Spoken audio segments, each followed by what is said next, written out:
And if that is the definition of the proletariat, then you have a large number of people that need to be organized. For example, the delivery workers around Manhattan, thousands of them, they are part of the proletariat.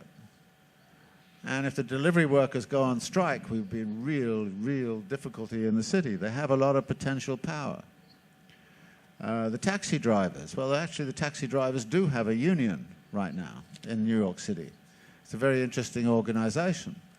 It tends not to go on strike and do those things, but on the other hand, it's very good to have the taxi drivers in some form of organization. But they're crucial to the operation of the city. And again, organizing, but the left has not got round to the idea of organizing the drivers, organizing the taxi drivers is part of what real politics is about. I still get preached to by the Trotskyists who kind of saying, I don't understand the concept of the proletariat. And I kind of say, I do, but my concept of the proletariat is radically different from yours. And I think you are missing out on what the proletariat it really is. And so that I think the question then arises, which I've been discussing, how do you organize a whole city? What kind of political organization could really start to say, all right, we are going to actually occupy this city, in which the majority of the citizens will actually take political power in a city and start to actually redefine how that city works around different principles than those which are given by the real estate organization and the bankers and all the rest of it. You know, would that be possible? People say, oh, but that's impossible. But then people said it was impossible about early unionization. I think actually a certain unity around this idea of organizing a whole city is critical. And if I go back in history, I'd say, you know, the kind of people who recognized the significance of that were people like Gramsci, because what Gramsci did was to kind of suggest that, yeah, when you organize a trades council in the factory is about a very small segment of society. When you organize in a neighborhood, you're actually organizing the proletariat as a whole, and you have a better understanding of what the needs of the proletariat as a whole are through neighborhood organizing than you do through the organizing of just a single factory through a trades council. So I think we need on the left to have a different vision of what is the proletariat, how the proletariat might mobilize, and how we might actually start to put things together. Much of the city cannot be organized along conventional trade union lines. It's very difficult to organize delivery workers through conventional union lines. You can't organize taxi drivers through conventional unionizing lines. You have to actually come up with a different form of organization. And some of those organizations are being defined by right to the city movements in various ways. Some of these organizations are also emerging out of cultural activities, through occupations of housing, through occupations of cultural facilities. So there's a lot of movement going on in cities, and one of the ambitions I think we should all have is to start to think about organizing the city as a whole, and really then trying to make the city function in a very different way with different facilities. I mean, and part of what people, of course, are striking for and concerned about and agitating for in this country is urban transportation. And I think urban transportation is a critical kind of question. And again, you have to think not about a particular neighborhood when you're thinking about that. You have to think about the system of transport as a whole. And there are forms of organization which have been set up which do that. There is something called the Bus Drivers Union or Bus Riders Union in Los Angeles, which has been very, very powerful in affecting the policies of the transit authority by pointing out that the transit authority only occupies certain routes which serve certain interests, particularly those of upper-income commuters, and doesn't serve the interests of other groups in the community. And so this is, again, a form of agitation which is city-wide and which is about the qualities of life within the city as a whole.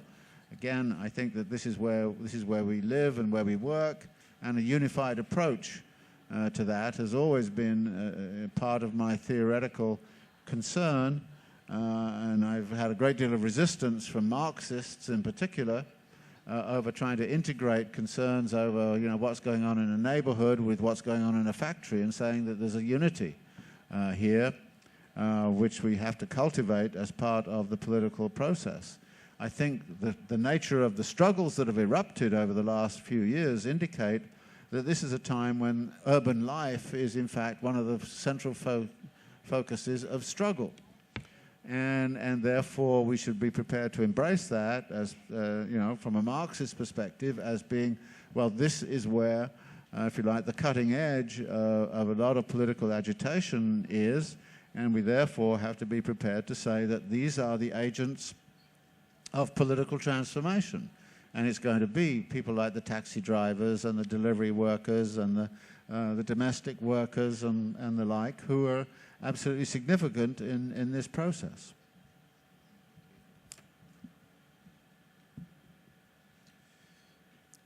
Você poderia comentar um pouco sobre a sua crítica?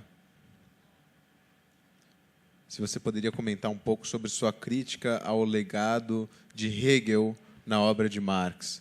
No começo dos Limites do Capital, você comenta a ideia de noções, de leituras abstratas da teoria marxiana, descartando-as. Você poderia, então, abordar um pouco essa temática da sua leitura de Marx, depurada de Hegel?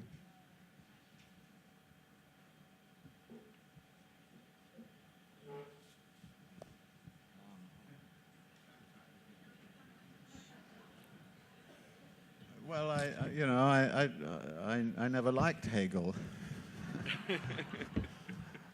And, you know, I think when people approach Marx and try and understand him, there are various ways of doing it, and I try to make clear that my way of doing it is just one way of doing it. I'm not very interested in trying to reconstruct all the philosophical roots of his arguments.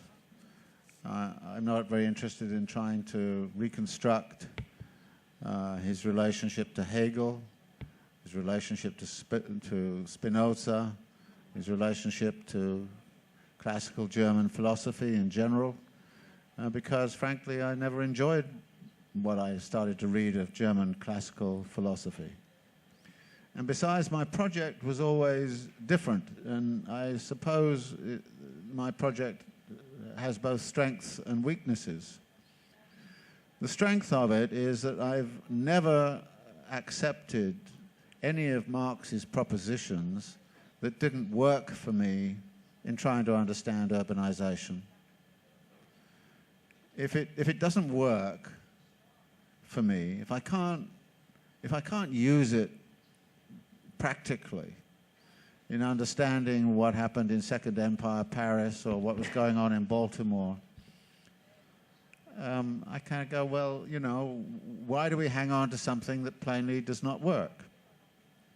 Now, in Limits to Capital, I felt pretty constrained not to get too critical of Marx, and to kind of just try to present what it was that Marx said. So there's not too much of me sort of saying, well, this doesn't work.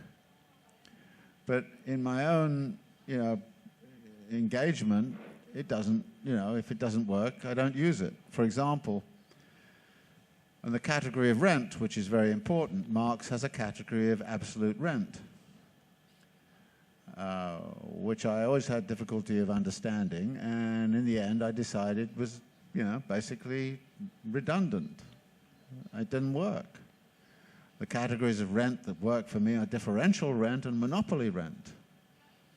And I found myself sort of playing around.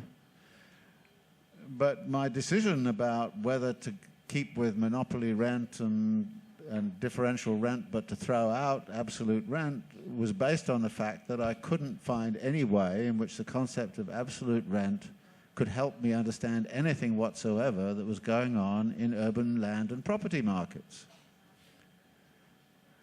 So I don't accept those things in Marx that don't work at that kind of level. Which means that my Marx is much more grounded in the applications, but it's not an application of Marx that kind of makes reality conform to Marx. There's been a perpetual dialogue between the two, that I will throw out any Marxist concept that doesn't work in terms of my urban inquiries. So I think, but at the same time, I will reformulate my understanding of urban processes through theoretical considerations. So there's a dialogue that's always gone on between what's going on practically in Baltimore housing markets and in Baltimore in general, or what went on in Second Empire Paris, and how I read Capital. I don't spend my time reading Capital looking for connections to Hegel and Spinoza and all the rest of it. I think it's fine that people do. And I'm sure that there are very more important understandings that can come out of that, and I read some of these, and sometimes they're very helpful, and sometimes they're not. My principal complaint about the Marxists, and particularly Marxists with philosophical leanings, is that they end up making Marx much more complicated than he already is. And it becomes extremely difficult to understand. I mean, if you tell me I cannot understand Marx until I've read all of Hegel, and I can't understand Hegel till I've read all of the Greek philosophers, you know, well, come on. This is a silly kind of position to take. So yeah, I try to understand Marx in relationship to that world I'm looking at. I try to recognize that, okay, there certainly is a strong influence of Hegel. My own conclusion is it's nowhere near as strong as those philosophers who've studied the connection say it is.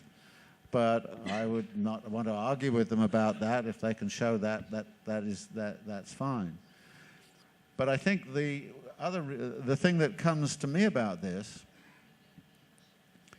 I will suggest that if we want to make Marx understandable to as broad an audience as possible, then the last thing in the world you want to do is to start spending a lot of time talking about Hegel. And to the degree that, as shown by the companions to Volume 1 of Capital and Volume 2 of Capital now, and the lectures on Marx's Capital and so on, I think the way I read Capital is much more open and practical, and therefore much more useful to people on a daily basis than a reading of Capital that spent a great deal of time articulating what the relationship is between Marx and Hegel.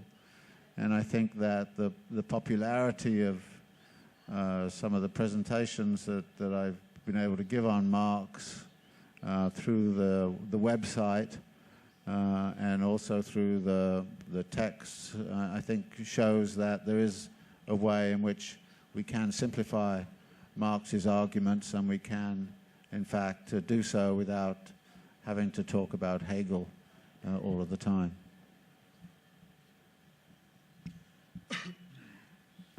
Uma das autoras da coletânea Cidades Rebeldes, a urbanista Raquel Ronick, disse num debate de lançamento do livro em São Paulo que o tema da corrupção, muitas vezes evocado em manifestações ou supostamente evocado em manifestações aqui no Brasil, é um tema besta, é uma besteira. Segundo ela, o que políticos corruptos embolsam ilegalmente é uma migalha perto do real problema, que seria a forma legal, mas ilegítima, com a qual empresas nos setores imobiliário, de transporte, privatizam o que é público. Numa entrevista publicada essa semana, Harvey falou de como o poder institucional em si se tornou refém do poder econômico. Harvey, você poderia discutir um pouco essa questão? Você também menciona a ideia de democracia totalitária, que vivemos numa democracia totalitária, e a Raquel Ronick fala que a ideia de que políticos são todos corruptos, que é uma ideia muito propagada pela mídia, seria, na verdade, uma ideia partidária da, entre aspas, democracia direta do capital, que existiria aí em detrimento das pessoas.